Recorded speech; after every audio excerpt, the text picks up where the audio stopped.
Hi there, it's Sue, and you're listening to a special 12-part series of Maker to Master. Find and fix what's not working in your small business. This is part 7. Given that many of us are sequestered at home right now, I wanted to do something to balance out the pull to watching the news over and over again. The best thing we can do right now is stay healthy, mentally and physically. That means being active.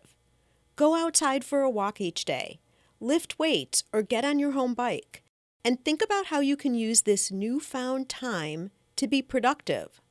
Wouldn't it be great to come out of these times stronger in mind, body, and business? Towards that end, here are a few chapters of my book. Listen to all 12 episodes to hear it in its entirety.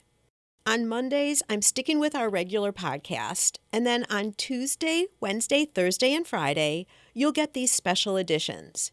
If you'd like to purchase a hard copy, you can do so on Amazon or at giftbizunwrapped.com.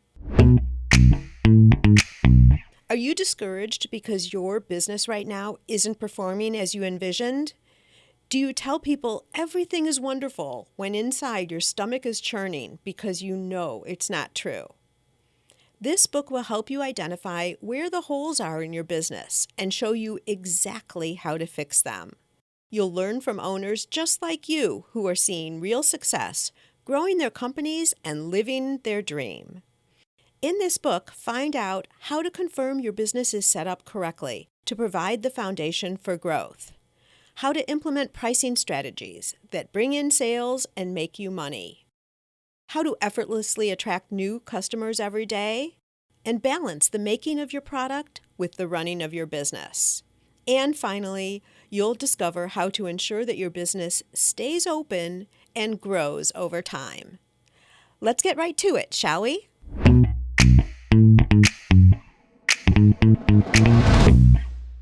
Chapter 28. I want to know you. The money is in the list. This is a common statement of online marketing gurus. It's true, not just for them, though. An email list is an asset for every company. It's through your email list that you can stay in touch with prospects and customers. It's important here to differentiate between email lists and social media followers. I don't want you to feel a false sense of security and pass up this section on emails because you're thinking about the 8,624 followers you have on your business Facebook page. These are two completely different things. An email list is a business asset that you own. Nobody can take those contacts away from you unless somebody opts out of your list.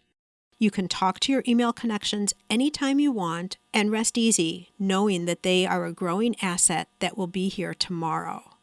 Regardless of the platform, social media followers are not people you can communicate with except on that platform.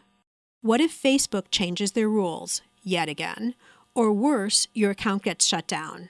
If that were to happen to you, you lose all contact with every single follower you had.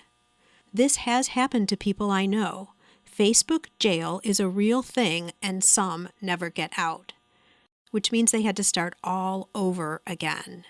Sure, you can rebuild your followers, but you're building a house on sand. It can all be washed away again, and the devastation is completely out of your control. But your email list is a treasure. If you were to sell your business someday, there are real dollars exchanged for the quality and quantity of a company's email list. Best practices are to capture emails and separate them into categories based on different variables. Some systems call this tagging. You can tag people as being customers or prospects.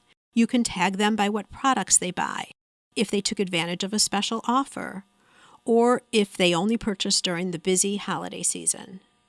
Separating and tagging is important. It allows you to write emails worded so they relate specifically to that audience. Your email recipients then feel like you are talking directly to them. But it all starts with having an email list in the first place.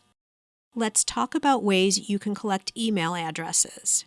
Here are some ideas.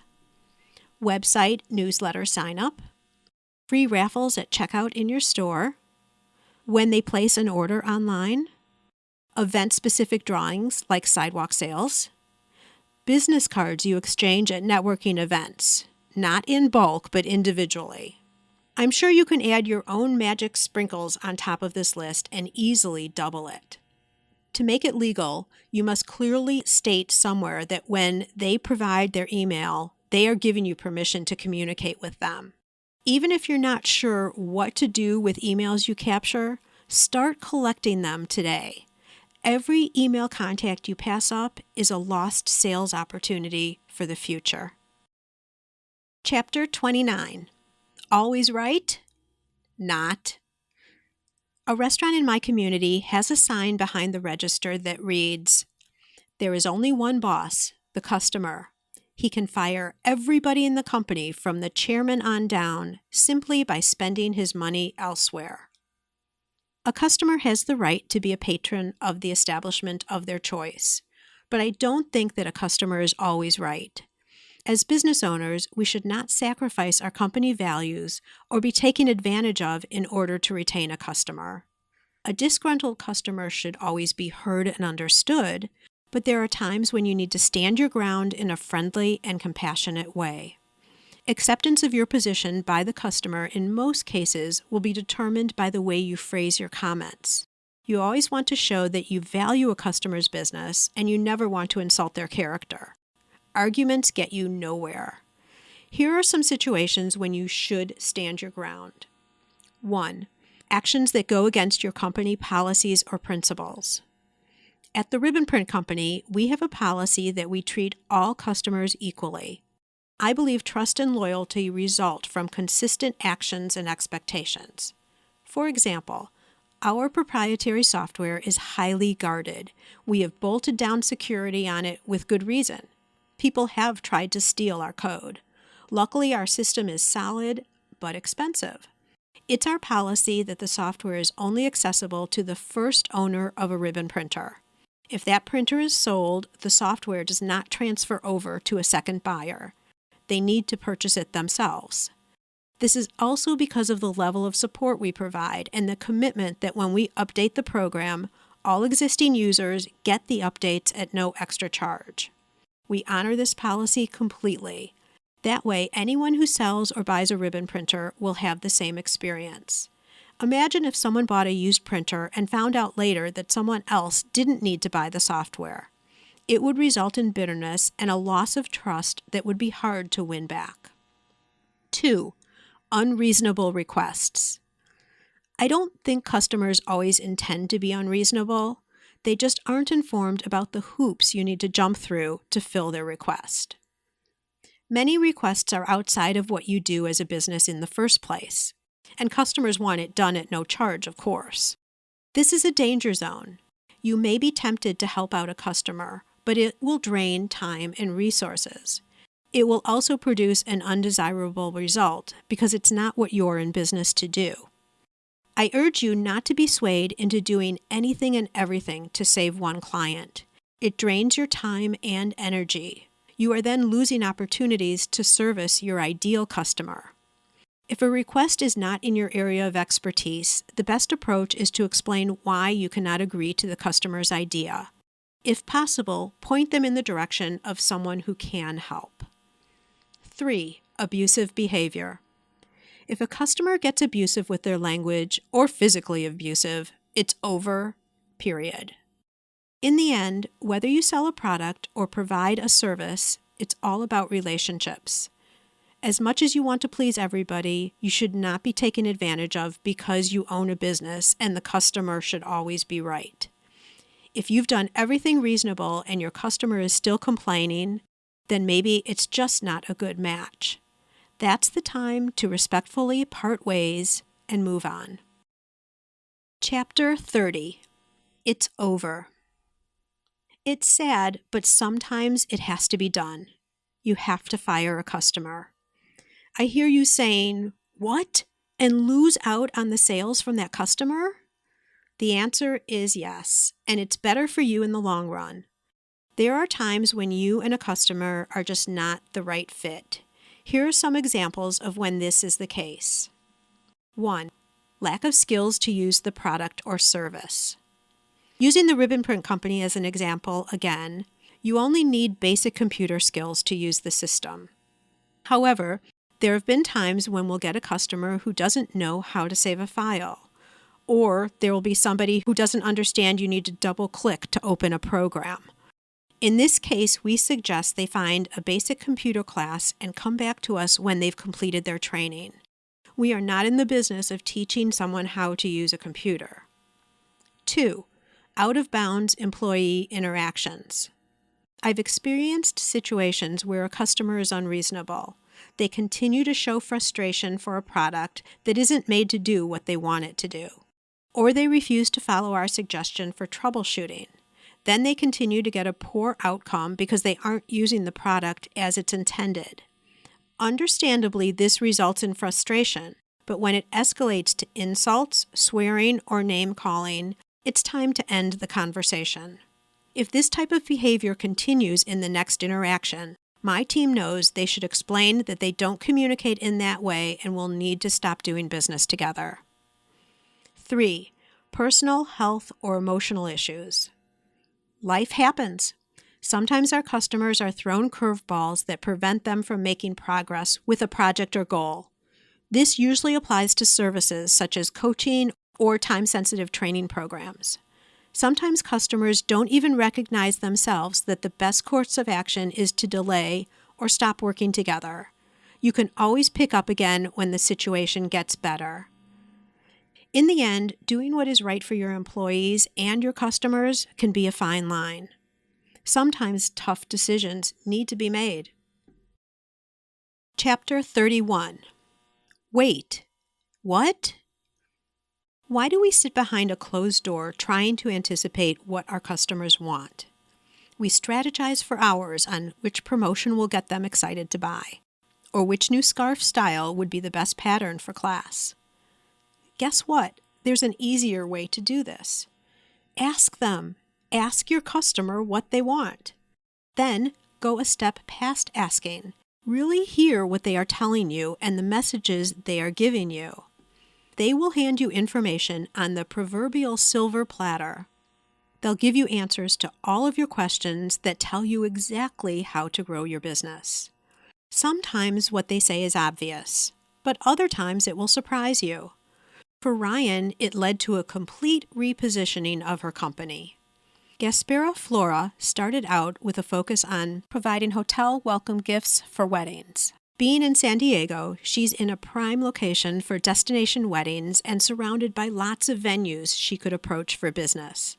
As she presented her concept to big hotels and boutique inns, she started to see a common pattern in their responses. They loved her product, but looked at it for more than weddings. They were interested in using her products for corporate gifts instead. This was not what Ryan expected, but being the savvy business owner that she is, she listened and truly heard the underlying need that her product could fill. It didn't take long for Ryan to pivot her business focus to corporate gifting. That resulted in sales naturally coming her way. All you have to do is look online at the beautiful gifts she creates and the businesses she's working with. You'll see what a wise choice she's made. If she had not been attentive and listened to what her prospects were telling her, she probably would still have a stable business, but nothing like what she has today. Not all customer ideas need to result in as dramatic a shift as Ryan's, but you might discover new product options, or there may be new paid service opportunities. A new income stream or system improvement is always worth discovering. These lead to new customers and new sales, and it all begins by listening. We've just covered how to turn your customers into advocates of your brand, the good, the bad, and the ugly. But how do you get these customers in the first place? The good news is you have lots of options here. Getting business. Come visit. Tony's Subs is always jam-packed with people. Claire's salon hardly ever has availability for walk-in manicures. Jessica's craft fair table is so packed with people you never get a chance to say hi. There's a secret to making this happen. It is not one thing you do that magically attracts customers. It's a number of things done regularly that creates a steady flow of faces into your store or viewers landing on your website. You can pick and choose which ones feel best to you or switch them up as you wish. Chapter 32, 1+1. When you first enter the business world, you start making connections and building your circle of contacts, your network. If you are an established business owner, you already have a network. It may be small or large depending on your time in business and how much you've been out and about. Connections form through networking meetings and participating in events in your community. They also form by attending conferences and trade shows. They are customers, vendors, fellow business owners in your community, as well as peers within your industry. As you learn more and more about the people you meet, you may discover that they need services others in your network provide. Connecting two people together for their mutual benefit is a powerful business activity, even though there's no obvious advantage for you. When you help connect others, your professional and personal reputation rises. Going into a conversation with the idea of identifying ways to help others leads to interesting conversations, too. It will get you past the boring, "Hello, what do you do?" introduction. Why not talk about business successes, today's challenges, or common thoughts on business strategy? These discussions are so much more rewarding than boring, expected niceties. When meeting someone for the first time, the purpose of your conversation is not to sell. It is to understand their business and how you can help them. Your relationships will grow over time. That's why repetitive networking is important. As you see the same people again and again, a bond and level of trust develops. This results in both parties being more likely to open up and share. A friend comes to mind as a great example. Years ago, she was one of my sales associates. Chris was a top performer and model employee. She had something else really special too, something she still has today. Her network is huge and growing all the time. She understands the power of connecting people who can use the assistance of another to advance their business. Over the years, Chris has worked at several companies and continues to be a star. She advances by her choice and regularly gets offers to consider new opportunities. Sometimes it's because one of her managers leaves and wants to take her with them. Other times it's a client who wants to hire her because they recognize her skills and strong track record. What has always stood out to me with Chris is her ability to unselfishly connect people together for their common good. She is exceptional in this area, and I know this has a lot to do with the high level of success she has today. Creating a reputation like Chris has is the goal of networking. Doors open easily, and opportunities present themselves when you're not even looking. That's a wrap for this session of Maker to Master, and I look forward to sharing the rest of the book with you in upcoming episodes.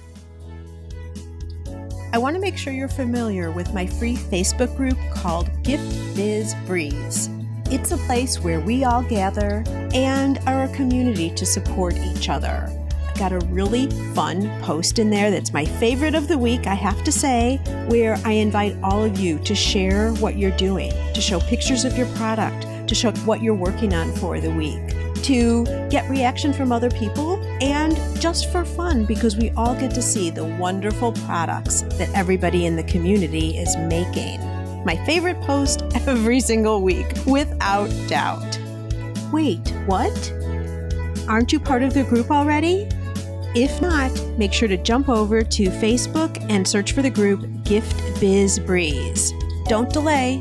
Come join us in Gift Biz Breeze today.